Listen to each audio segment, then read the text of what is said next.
Warren Sapp's inappropriate act sparks outrage as Colorado suffers upsetting loss to TCU.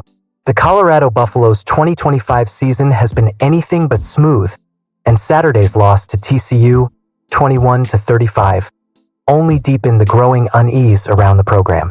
Once holding a 14-0 lead, the Buffaloes watched their advantage slip through their fingers in a game marked by turnovers, miscues, and moments of baffling behavior off the field. Don Slater, tasked with leading the Buffaloes' offense, had a roller coaster night, throwing 2 interceptions in the first half while also connecting for 2 touchdowns. By halftime, a tie at 14-14 foreshadowed a tense second half. But despite Slater's fourth-quarter efforts, including 2 touchdown passes to Amarian Miller and a rushing score, the Buffaloes ultimately fell short, succumbing 21-35 to the Horned Frogs. Amid the field struggles, a peculiar incident involving Warren Sapp, Colorado's defensive pass rush coordinator and NFL Hall of Famer, became the focal point of widespread discussion and criticism. Sapp, a 7-time Pro Bowler known for his intimidating presence on the gridiron, was caught in a pre-game ritual that fans and commentators swiftly labeled inappropriate.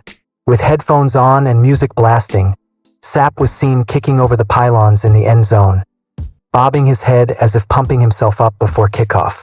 A video of the act quickly circulated online, prompting a torrent of reactions from fans and pundits alike. Romy Bean, a close friend of Coach Deion Sanders and Colorado insider, provided context for Sapp's behavior. Warren Sapp's pregame tradition, kicking over the pylons, Bean wrote on X, attempting to frame the act as a personal ritual. Pylons, the bright orange markers placed at the corners of the end zone, serve a practical purpose, helping officials and players identify the goal line. But altering them physically, particularly by kicking, has long been considered unsportsmanlike, a subtle sign of disrespect toward opponents. Given that this game was a road contest against TCU, the action only heightened fan frustration, with many viewing it as both reckless and tone-deaf. Bean himself appeared puzzled by the backlash. "I have no idea why LOL," he commented in the midst of the social media outcry.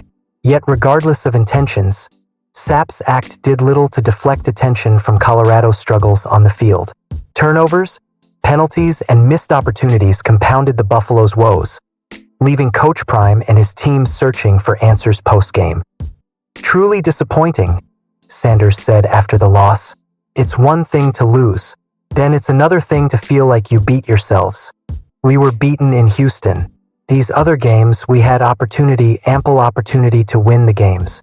The sentiment encapsulated the frustration of a team that had started with promise but repeatedly allowed momentum to slip away. Don Slater's first throw of the game was an interception, immediately setting the tone for a night that would include 6 total penalties, another fumble, and multiple missed chances to seize control. While the on-field performance was cause enough for concern, Warren Sapp's pregame antics ignited a separate controversy. Fans were quick to voice their displeasure across social media platforms, condemning Sapp for what they deemed disrespectful and inappropriate. One Colorado supporter wrote, "This is ridiculous stuff right here. This doesn't feel like a tradition. It feels like disrespect. It's not your field. Coaching isn't just about football. It's about being a leader to young men." Another added, "In my opinion, this is a terrible example. I'm glad TCU won the game," expressing how the off-field behavior undermined the team's credibility. Sapp, drafted 12th overall in 1995 and a Super Bowl champion with the Tampa Bay Buccaneers, is no stranger to attention or controversy. Yet fans' reactions suggest that even a Hall of Famer is not immune to scrutiny, especially when his actions appear to clash with the ethos of team sportsmanship. Comments ranged from pointed critiques, "Warren has always been just an awful person," to more satirical observations, such as, "entirely inappropriate and offensive to the pylon community." Collectively, these responses painted a portrait of a fan base frustrated not just by a loss, but by what they perceived as a lack of respect and decorum from a high-profile staff member. The historical context of Colorado versus TCU only added layers to the outrage. The programs had last met in the 2023 season opener, a nail-biting contest that saw Coach Prime's Buffaloes secure a narrow 45-42 victory. Expectations for 2025 were high, and while TCU's roster has remained formidable, fans had anticipated a closer contest rather than a 14-point loss punctuated by controversial behavior on the sidelines. Sapp's ritual, whether intended as motivation or self-expression, became a lightning rod, overshadowing the efforts of players who fought hard but fell short on the scoreboard. Critics argued that coaching extends beyond tactical knowledge or football expertise. It encompasses leadership, mentorship, and the ability to model conduct for young athletes. In this regard, Sapp's actions were seen as misaligned with these values. Coaching isn't just about football, one fan wrote. It's about setting an example for the young men you lead. This does not reflect that. The sentiment reflected a broader frustration with perceived lapses in professionalism, highlighting how even minor gestures can be amplified in the age of instant social media commentary.